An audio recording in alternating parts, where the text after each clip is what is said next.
الرحمن الرحیم نحمدہ و نصلی علی رسولہ الکریم اما بعد۔ دوستو عزیزو،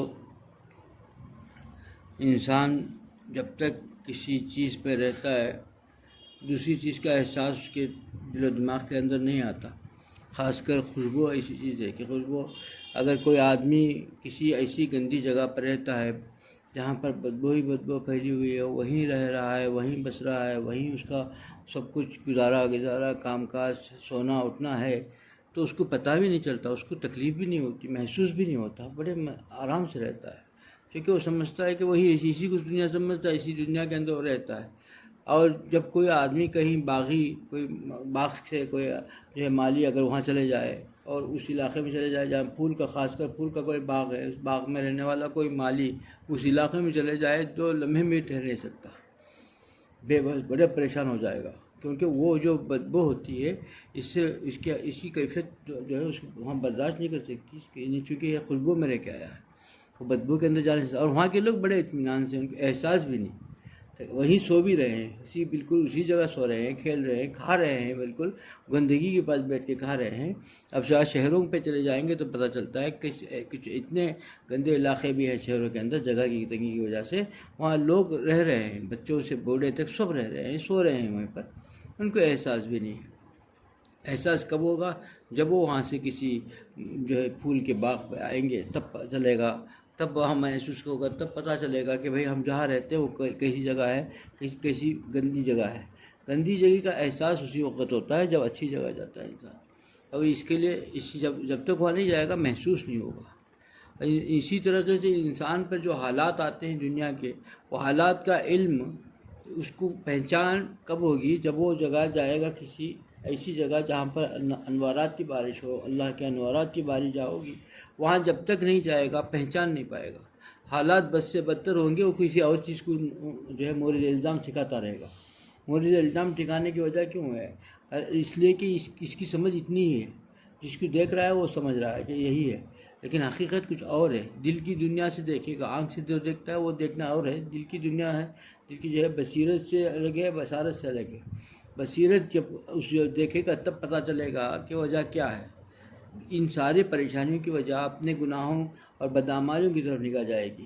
جب تک نہیں دیکھے گا وہ سمجھے گا کسی اور کو مورد الزام ٹھکائے گا، دوسرا ہی مجرم ہے، دوسرا ہی ظالم ہے، ہم تو اچھے ہیں، ہم تو کوئی جرم نہیں کرتے، کوئی گناہ نہیں کرتے، ہم تو بس اچھی زندگی گزار رہے ہیں، دوسرے کے ظلم کی وجہ سے، دوسروں کے جو ہے گناہوں کی وجہ سے ہم کو پریشانیاں ہو رہی ہیں، یہی سمجھتا ہے انسان، جب تک کہ اپنے اندر نہیں دیکھتا۔ اندر کب دیکھے گا؟ جب اپنے بصیرت کے آنکھوں سے دیکھے گا، یا پھر اس کے لیے ضروری ہے کہ ایسی جگہ پر جائے جہاں انوارات کی بارش ہو رہی ہو، وہاں پر جب جائے گا اللہ تعالیٰ کے انوارات کی بارش جس جگہ ہو رہی ہو، اس جگہ اپنے کوتاہیوں کی طرف نگاہ جائے گی، اپنی غلطی کی طرف نگاہ جائے گی، اپنے اندر جھانکنے کا موقع ملے گا۔ جب دیکھے گا تو پتہ چلے گا کہ میں ہی سب سے بڑا گنہگار ہوں، شاید ہی کوئی ایسا آدمی دنیا میں ہوگا جو مجھ سے بدتر ہوگا، میں سب سے بڑا بدتر انسان ہوں۔ سب سمجھ میں آ جائے گا، آنکھ کے گناہ یاد آ جائیں گے، دل کے گناہ یاد آ جائیں گے، ذہن کے اندر جو گناہ پڑ رہے ہیں سارے چیزیں یاد آ جائیں گے۔ جب وہاں جاتا ہے نا، اس نور کے جو انوارات جو اللہ کے جس جگہ پر پڑتے ہیں اس جگہ جاتا ہے تب سب پتہ چلتا ہے۔ آج حالات جو ہم پر آئے 2 سال کے اندر، اب پھر چلے گئے، پھر کیسے منڈلا رہے ہیں، اس کا انسان کو احساس ہی نہیں ہے کہ کیا وجہ ہے۔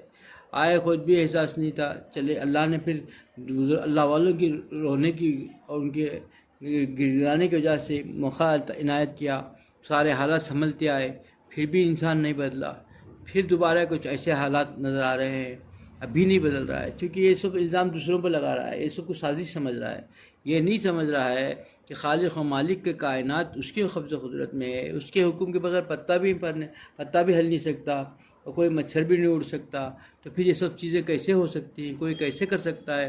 کوئی سازشیں کیسے کر سکتا ہے؟ یہ تو اللہ کا نظام ہے۔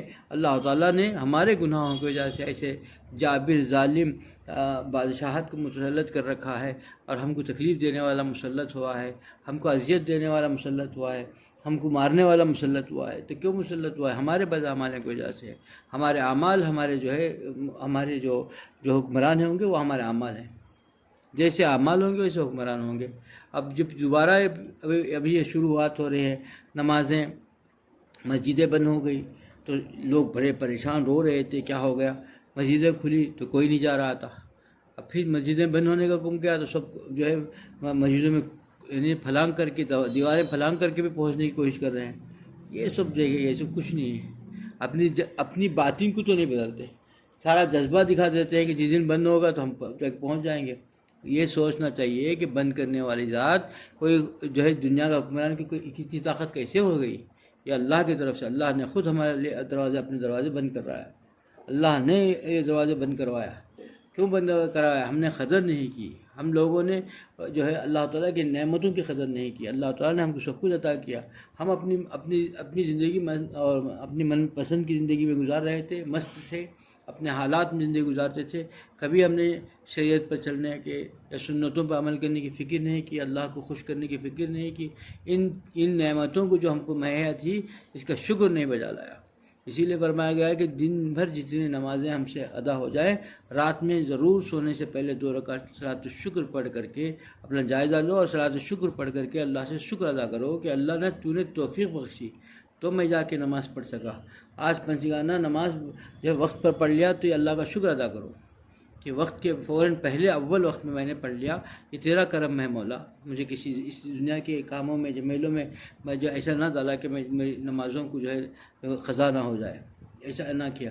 اتنا کرم میں احسان ہے، یہ اللہ کا شکر ادا کرنا چاہیے کیونکہ اپنے طرف نہیں، ہمارا اپنا کمال ہے ہی نہیں.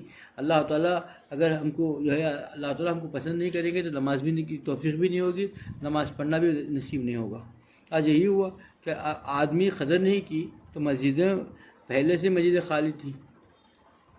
اب یہ بند جیسے بند کا اعلان ہوتا ہے تو سارے لوگ کود کیا پہنچ جاتے ہیں. تو یہ تو پہنچنا اللہ کیا مقبول نہیں ہے. یہ نہ سمجھ لینا انسان کے بھائی ہم جا کے پہنچ کے ایسے خود میں نماز پڑھ لیں گے اللہ بہت خوش ہو جائے گا. اللہ نے خود بند کیا ہے نا، کیسے خوش ہوگا وہ؟ تو کوئی ظالم جو ہے اللہ کے قبض قدرت میں سب کچھ ہے، کوئی دوسرا کر دیتا، کوئی پہنچ جاتا. اب ہم لوگ کیا سمجھتے ہیں؟ ایک آدمی ہم بند کر دیا، کوئی آدمی فلاں نے بند کر دیا، ہم نے توڑ کر کے جا کے نماز پڑھ لی اللہ خوش ہو جائے گا. نہیں، اللہ نے خود بند کیا. یہاں تو طریقہ رہتا ہے کہ رو رو کے اللہ سے گر گرانا چاہیے تھا. گلی کہیں جا کے آپ کو کہا جہاں اللہ نے کہا اسی جگہ پر جا کر کے رو کے گرائے گا تب اپنا راستہ کھلے گا. آج بھی ہمارے اندر کوئی احساس نہیں. 2 سال سے ہم نے کوئی سبق نہیں سیکھا. ہماری زندگی ایسی ہی ہے جیسا پہلے تھی. اب ہماری زندگی کے اندر ایسا ہی بھرا ہوا ہے. غفلت ہمارے اندر ایسے ہی ہے، جو ہے سارے گناہ کے جتنی چیزیں تھیں اس میں کسی چیز میں کمی بھی نہیں آئی. دور ہونا تو دور کی بات ہے، اس میں کمی بھی نہیں آئی. ویسی زندگی ہے، اسی مست زندگی ہے. یہ اس کی وجہ کیا ہے کہ ہمارے دل اتنے دین سے دور کیوں ہو گئے کہ ہم اس قریب نہیں گئے. جیسا میں نے کہا کہ نا جو بدبودار جگہ پہ جو ہمیشہ رہتا ہے اس کو احساس بھی نہیں ہوتا، وہ سمجھتا ہے یہی سب کچھ ہے. احساس بھی نہیں ہوتا، معلوم بھی نہیں چلتا، پتہ بھی نہیں چلتا کہ میں گندگی میں ڈوبا ہوا ہوں، گندگی میں پڑا ہوا ہوں. جب جائے گا وہاں پر، جب ایسی جگہ پر جائے گا پتہ چلے گا.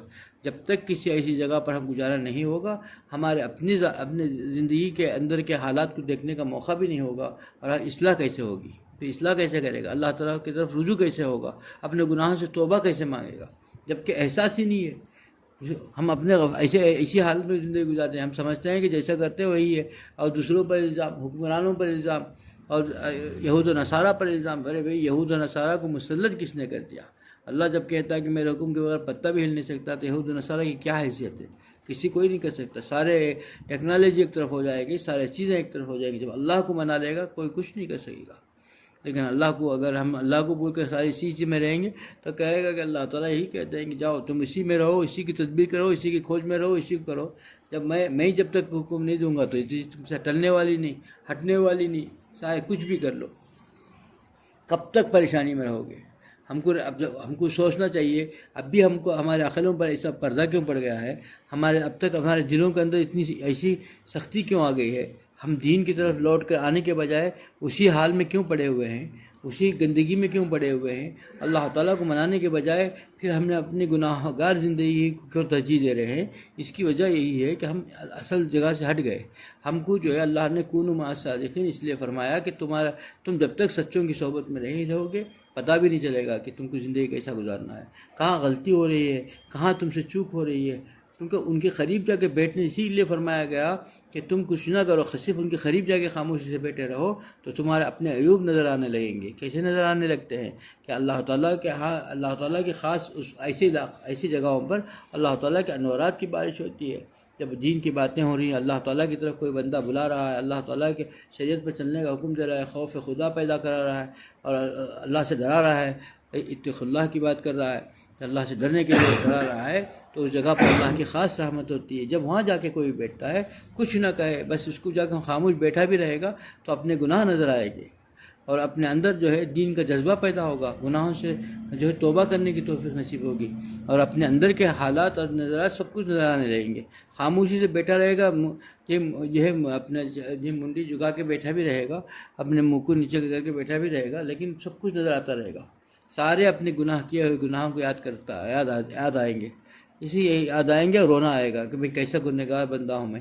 تب جب گنہگار جب سمجھ میں آ جائے گا تو توبہ کر کے اللہ سے معافی مانگ کر کے اللہ کو منانے کی بھی توفیق ہو جائے گی، اللہ تعالیٰ کو راضی کرنے کی بھی فکر ہو جائے گی۔ اب جب یہ ہوگی تبھی ہمارے حالات بدلیں گے، جب تک یہ نہیں ہوگی اب ہم خالی اس میں رہیں گے، کسی کو مورد الزام ٹکاتے رہیں گے، کچھ ہونے کا نہیں، اب پریشانی میں گھیرے رہیں گے۔ اللہ مجھے بھی اس پہ عمل کی توفیق عطا فرمائے، آپ لوگوں کو اس پہ عمل کی توفیق عطا فرمائے۔ وآخر دعوانا الحمدللہ رب العالمین۔